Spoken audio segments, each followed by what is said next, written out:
আগে 300 কোটি টাকার মসজিদটি দেখুন, তারপরে মন্তব্য করুন।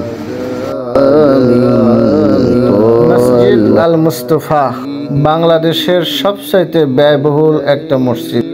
বলা হচ্ছে এটি নির্মাণ কাজে ব্যয় হয়েছে প্রায় 300 কোটি টাকা। সোনালী কালারের গম্বুজে নির্মিত এই মসজিদটি নির্মাণ করা হয়েছে আধুনিক স্টাইলে।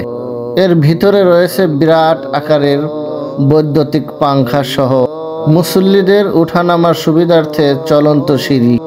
রাজধানীর বুকে নির্মিত এই মসজিদে একসাথে নামাজ পড়তে পারবে 11,000 মুসল্লি।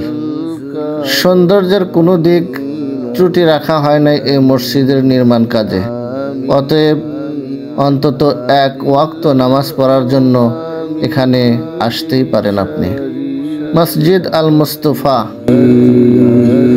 আল্লাহ।